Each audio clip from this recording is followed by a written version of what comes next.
Hey guys, and welcome to Faith Works Designs. I'm Faith, and today we're going to be making another apron. Now, I know, another apron, but hear me out.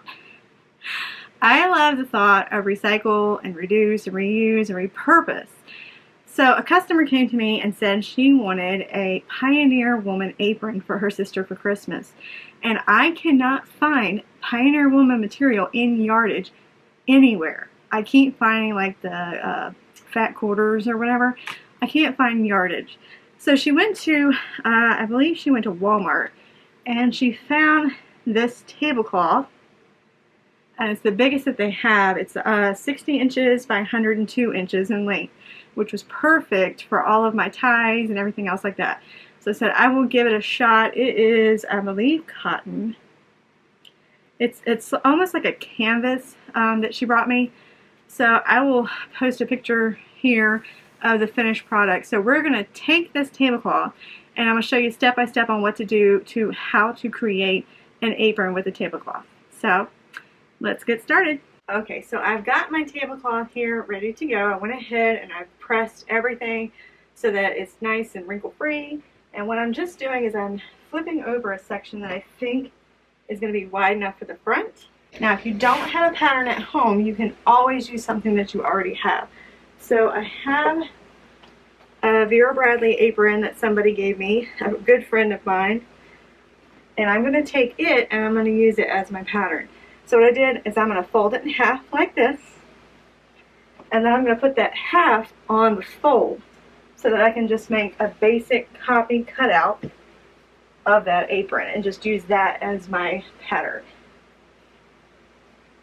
If you find an apron that you really like and it's the right length, right width, all of that, just use that as a pattern. Don't go out and buy something. You can always take what you've got and use it. Now make sure that it's good and flat. Make sure that your folds are meeting up on each side, and then you can just cut around it and you will have your first basic shape.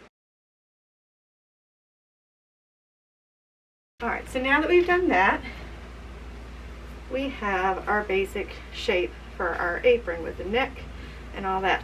The next thing that I'm going to do is I'm going to take my example apron and I'm going to measure the straps for the neckline, and I'm going to measure the straps for the waistline. Go ahead and measure those out and cut out your pieces for those. And then it depends. On this one I have pockets.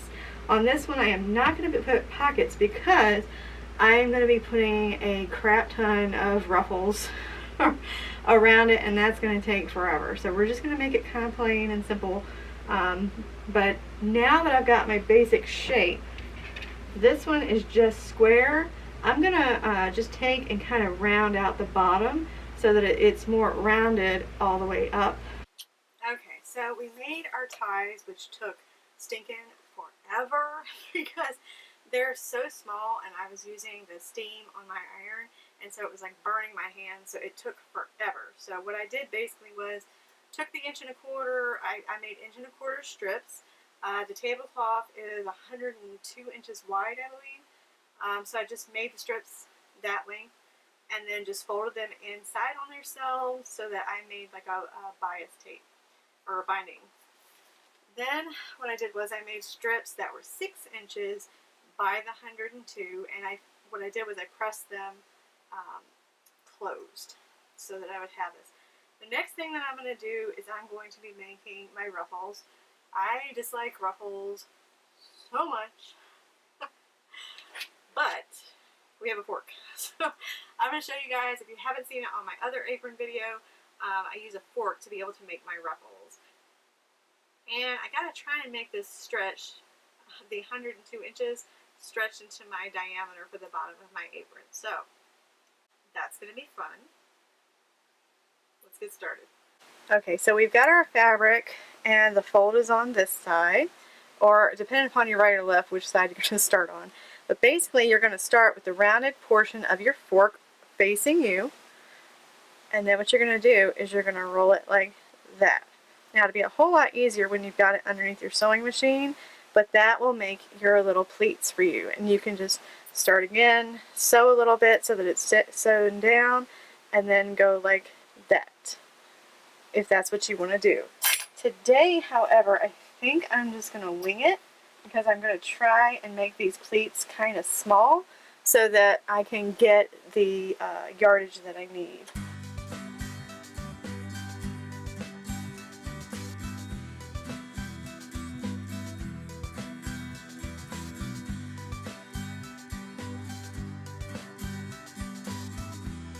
I had some really exciting mail come in and it got me completely distracted and I completely forgot to film this. So there's some amazing material that just came in. So what I did was I started, if you can tell, hopefully, where there's a corner where the arm is normally goes, and up here there's supposed to be like a tie coming out that way. I started my ruffles there and then just kind of went all the way around to the next corner right there. I left myself a little over 1/4 of an inch on each side so that the binding that's going to be going here won't come in contact with this. So that's what I did. I'm sorry, I should have recorded that. Anyway, I do have raw edges, so you can do one of two things.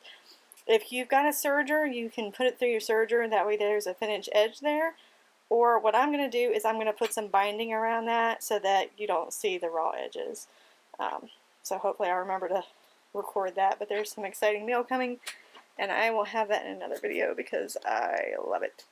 Let's get back to work. Alright, the next thing, the very first thing that I'm going to do when you're doing the ties is that I'm going to start on my neckline. Hopefully you can see there. That's going to be the top of your neck. What I'm going to do is you can make binding and just go across there. I'm just going to do it like I would a quilt. I've got, I think this is the 1-inch, yeah. I've got a 1-inch strip and I'm just going to lay it across the top, stitch that down, and then turn it over, and then I will have a nice straight edge there and you won't have to worry about the raw edges.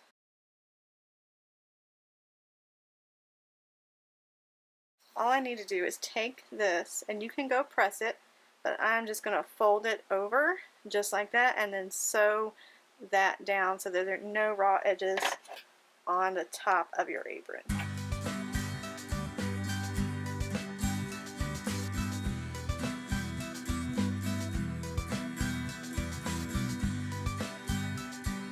Okay, now that you've got the top all straight, you're going to grab your strap.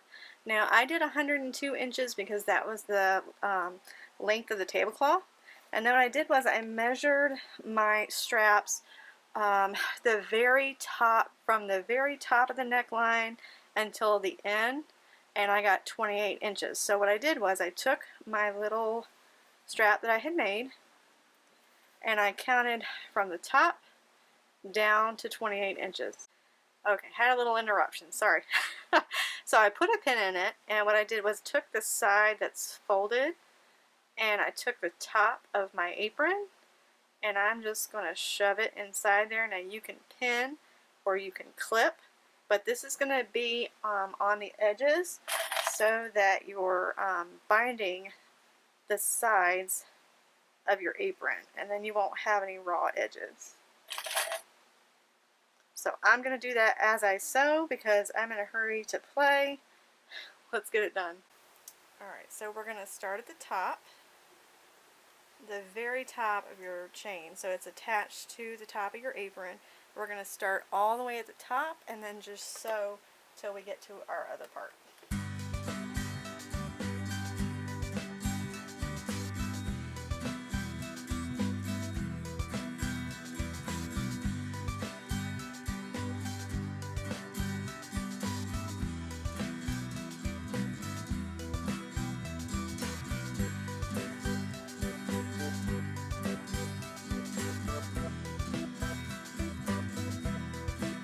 Now, just do that again on the opposite side. So you can see how we've got it here. This is the top neckline. And so you've got all of this as binding on both sides all the way down until you got to where the ruffle starts. So it's all bound, and then you have all of this tie to go from. So I would go by whatever apron you have. If your apron is too snug, you could give yourself a little extra tie around the waist part or whatever, but the 102 seems like it gave me a really good tie. So let's do the other side. Okay, so I was getting ready to do it again, start recording without, or start working without recording. So what I've done is I've made myself some binding, and where we had the raw edges, where the frills and everything are coming together, I'm just kind of binding that down. And then when I get done, I'm going to flip it over, and then I'm just going to top stitch so that it'll lay with the frills going down. So that's all I'm doing right now.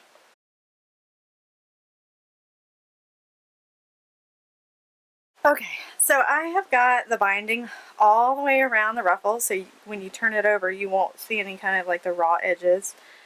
Next, what I'm going to do is kind of flip this over, and then what I'm going to do is top stitch all the way around so that when the ruffles aren't like folding over this way when you're trying to wear it, but if you top stitch it with the binding pointed that way, so from the back it'll be laying like that. If you top stitch it like that, it'll make the ruffles, it'll kind of force them to have to lay that way instead of constantly flapping open like that. So that's what I'm doing now.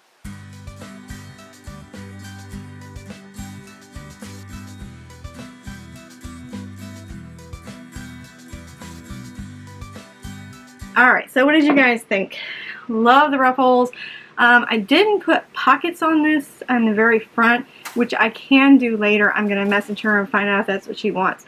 But simply you could get a rectangle, turn all the insides or the corners in, and then sew all the way around, and then one down the middle, and you'd have pockets in the front of it. I am not a fan of this. It takes forever, and I'm never sure like where I'm at as far as like measuring while I'm making them.